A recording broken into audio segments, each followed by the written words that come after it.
What's going on, everybody? It's your boy C-Zar, and we are talking about Jesus Coin.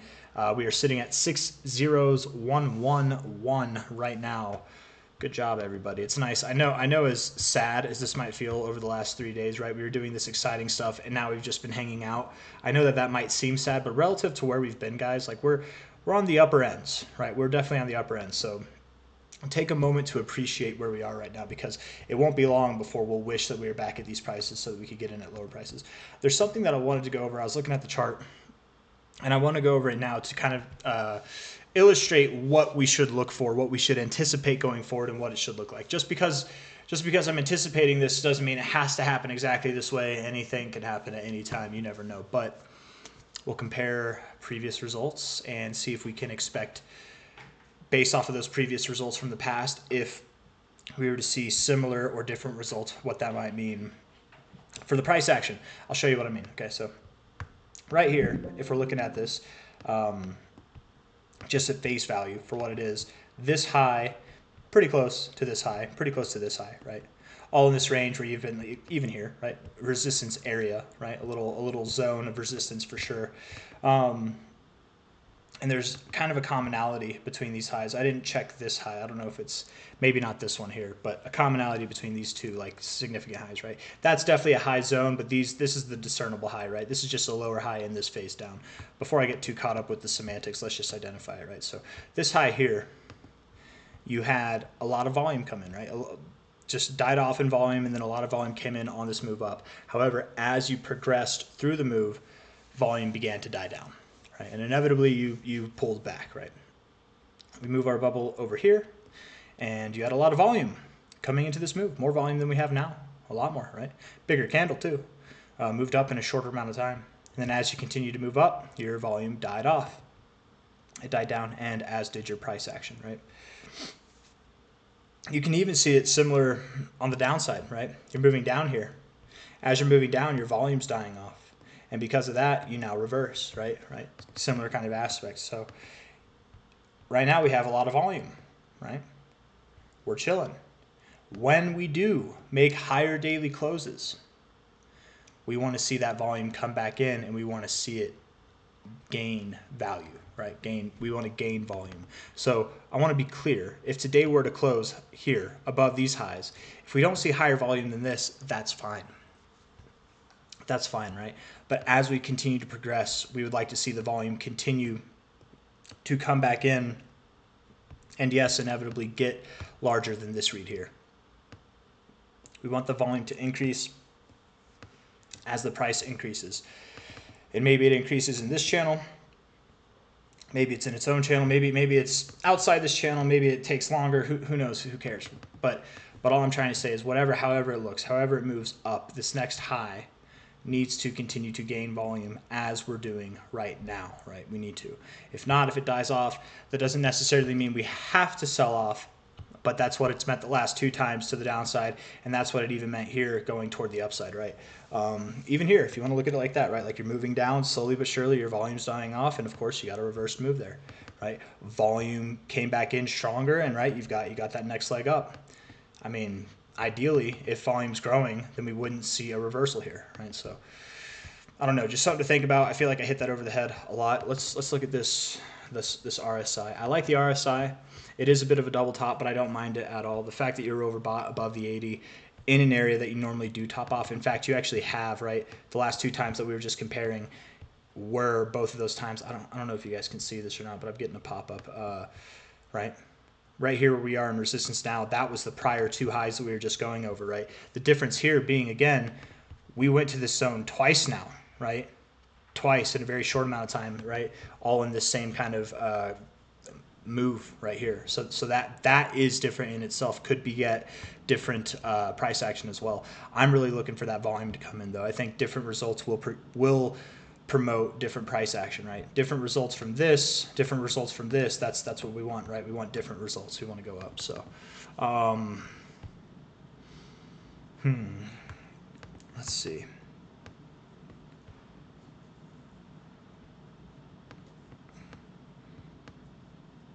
Yeah, time will tell, man. I have a feeling that this is the time that we are staying above our 123, but time will tell. I want to look at the 4 hour real quick. So the 4 hour here looking very bullish as well. Yes, it's moved down a little bit, but if you look at where we are right here in this 4 hour, we found support back here the last time, and the time before that even, right? We found, I don't know if that's fair to say, maybe these 2 times are actually at the same point, but 2 times at least, right, that we found support in this area before we moved up to our next phase. We could go lower. We absolutely could go lower than we are here, right? We could close a low below the 6 zeros area, right? We could go to the land of the 7 zeros again, and I said that literally on this day, and we went all the way down that next day, and we were fine, right? We'll still be fine if we go down there, but if we get a close that's even lower than this wick, that's still okay, right? We could get a close that's lower. I would not like to see a close that's lower than this zone here, because as long as if we get a lower close in our RSI, if we have a lower low here, but we have a higher low in our price, that's a good thing. It's hidden bullish divergence that tends to mark continuation.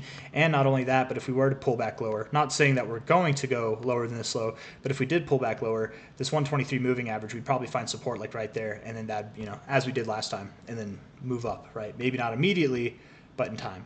A lot of support, a lot of potential support, a lot of bullish setups, even if we do move lower from here. We've got bullish setups now, and we don't need to move lower, right? I absolutely don't believe that we have to go below into the land of the 7 zeros again, 7 zeros, 9s. We don't need to do that. But if we do, it's nothing to be discouraged about. I am expecting any day now. It could be today. It could be tomorrow. Certainly over the next 2 weeks, I'm expecting dramatically higher prices, you guys. Like, it's going to be great. It's going to be great day by day as this thing is moving up. We'll probably see prices, I would assume, and we'll see how it goes. Don't quote me on this completely. Like, don't hold me to it. Don't hold your breath over this. But I think that over the next 2 weeks, we will see prices that Jesus Coin hasn't seen since March, potentially even before that, right? Definitely expecting continuation, right? So we'll see how that goes. But for the time being, sorry, I can't talk. For the time being, a little bit of downside might be expected, a little bit of boring, whatever, until it's not, right? And we'll know when we're getting higher daily closes than this area here. When we're moving up, and we don't necessarily need to be above here, right? If we're closing above this day here, we want to see that volume start to come in, okay? If it's not higher than this on the first day that is above this high, right? Like if we close up here, right here, and we don't have more volume than this day here, that's okay, right? But what we don't want to see is like a turnaround from that point, right? We don't want to see a turnaround from that point going lower than like this relative low here with decaying volume. That would suggest exactly what we've experienced the last couple times, right? So move up with increasing volume. Again, sometimes it takes days. We could move up, get a daily close high here, another closing high, and then finally by that third day that's a closing high, then we get the volume that's higher than this. That's okay as long as it's building, right? Like, I don't know what example I could pull out here to show you. Maybe there's something back here.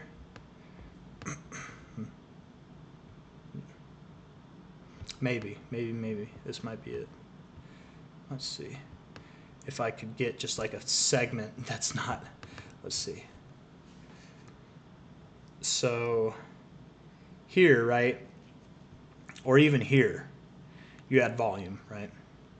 A lot of volume, and then it died off. You're moving higher, you moved lower. That might not be the best example. Let me see. Relative to this high here, you had volume coming in as you're moving up, but it wasn't like this volume here or even like this volume here. It was still low. But as you got toward the end of that move, that's when that volume really started to come in. It still wasn't that significant compared to here, and that might have been why you saw a little bit of a correction. But then again, as you're moving up again here, you're getting your higher daily close right here.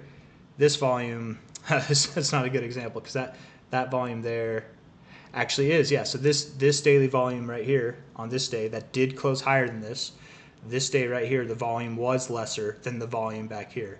But then the next day, it grew more. And then as it continued to progress, as you got more developed, then that volume really started to come in. That actually is a good example. I hope that makes sense. I hope you could follow that, at least, if that makes any sense. All I'm trying to say is just because we close higher doesn't mean we need more volume immediately. We just need to see it come in over the days, over the movement of this next move up. I don't know. hopefully that makes sense. If it doesn't, don't worry about it too much. All I'm trying to say is I do expect higher price action. I do expect higher prices than we've seen since March to happen over the next 2 weeks, over the next 2 days. Maybe we're boring, maybe we're chilling, but we've already been doing that for the past few days now. So I guess the past couple days now. So any day now here, I wouldn't expect that we're here for too long, but it could be another couple days or so. But probably going to move up sooner than later. I got nothing else that I want to say. The 4 hour looks bullish as hell. The daily RSI is bullish as hell, and the weekly did get the close above the 50. That's something we were looking for. The next step on this weekly RSI, right? The next step. Ooh, did we close? I wonder, did we close above the 382? Because I remember saying that was the next step, but we got another step now. We did not close above the 382. And I was saying in this video, or not in this video, but like yesterday or 2 days ago, I think it might have been 2 videos ago, I don't know, but I was saying if we close above here, great. That probably means we're going to get continuation immediately. If we prod above the 382, which we did, and then close below it, which we did, we might pull back to the 236 and then move up. And that's very normal to go from your 382 to your 236 and then your 618. So we might do that. I wonder, did we do that already? No, we reached for it in that day. We reached for it, but I think we do. I could see us going lower. We don't have to, but if we were to move down to 70928, that's totally normal. That's totally fine. But the next thing that we want to do, what was the next thing we want to do? All right, based off of this RSI here. Okay, so 2 things to kind of check off on our list of moving higher that we're looking for. Okay, it's closing above 601316, not getting above it. We've already done that. Closing a week above it, like we did here, right? Except hopefully it promotes more growth afterwards. But closing a week above 601316 is something that I'd like to check off the list. And then second to that, and it's not too far away, is closing a week above this closing weekly high here. For if we do that, if we can close a week above that weekly closing high, this is no longer hidden bearish divergence, right? Where you have higher highs in your RSI while having lower highs in your price. It's presented, it's there now. It's a new week right now. We're not even 3 hours or 4 hours into the new week, so we've got a lot of time. If this week closes red, then it will be printed. It will be more or less confirmed on there, and that would signal a move down. Technically, it could call for a move that's even lower than these lows, so we don't want to see that. But if this week can close green, this hidden bearish divergence still might be there. But until we close above that week there, once we close above that week, it negates the hidden bearish divergence. And by the time, if we were to continue to move up here and close a week above here, I would assume that we would be above the 60 area, right around our overbought area, in the bullish area of control, looking poised to definitely break out and move higher. So definitely crucial things to check off on our checklist here. Closing above the 382 at 601316, and then closing above this weekly high here at 601476. This 382 also correlates very well with our previous somewhat significant highs. I would actually say those are very significant highs back here, right? Closing above that 382 does close us above these weekly closing highs back here as well, getting us set up. I mean, the last time that we did that, right, whenever we'd been below them for a while, last time we did that, we went to new all-time highs, so that could be a good thing as well. A lot going on in this zone that we're already finding turbulence in right now. We've had a touch. We're still hanging out here. Let's see what we do. At this point in time, I definitely am expecting we move down to this area. If we don't, that's okay. We don't need to. We kind of did here, but we didn't. Technically, we didn't, so technically we still need to see the zone. But we don't. When I say we need to, we don't actually need to. It's just kind of like something that I would generally expect. I don't know. If I was betting on this thing, if I had money on this thing, and I do have money on this thing, but I'm not betting on the direction of it. I guess I'm betting on it to go up, technically, but if I was looking to buy, I should say, I probably would wait to buy more down here, probably right around these highs, previous areas of resistance, confirm them as support, and then move up, right? 382 to 236, very classic, moving up to your 618, all that stuff. So I don't know. This video went on way longer than I thought it would. We went down a couple of different paths, and I don't know. I hope you liked it. If you did, hit that like button, subscribe if you want to see more content like this. I definitely feel like we are getting different readings. It definitely seems different. The last 2 times that we had highs, not only did we not sustain prices above the 123 for too long. Actually, I want to do that actually before we end the video. I'm getting sidetracked off of what I wanted to say, but we had a closing above the 123 here. So from this day until the day that we closed below it, which was here, that took us 9 days, right? So effectively we were 9 days closing above this blue line, okay? And I know it says 9, here's the 9th day we closed below it, but it doesn't count this day. So technically, yes, we actually had 9 days. If you counted, including this day, every single day that closed above the 123, 9 days. That was the longest trek that we had, right? This was shorter than that. You can already see we closed above it 1 day, 2 days here, and then on the third day we went down, closed above it 1, 2, 3, 4, and then actually on the fourth day you went down. So 9 days, longest streak so far. We're up here, and we didn't close below it until here, which was another 9 days actually. And then here so far, right here, we haven't closed below it still, and it's been 7 days right now so far. So 2 more days or 3 more days, I guess that would prove to be the longest stint that we've been above the 123 that we've seen. And again, different behavior could beget different results, right? That's kind of what we're going off of here. But also, if you look at the RSI, just looking at the structure of the RSI compared to these prior 2 peaks, it's completely different, right? What we did here, and what we're doing now, completely different looks, right? Absolutely completely different. This is more bullish. It's not hard to see, right? What makes it more bullish? What makes it more bearish? You got in and you got out. Bearish. You got in and you're living in it. You're living in it, right? That's bullish, right?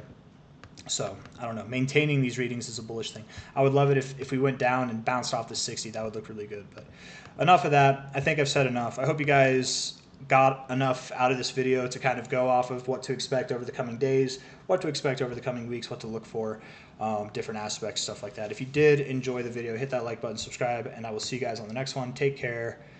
Jesus Coin's going places, you guys. It's going places. I will see you on the next one. Bye-bye.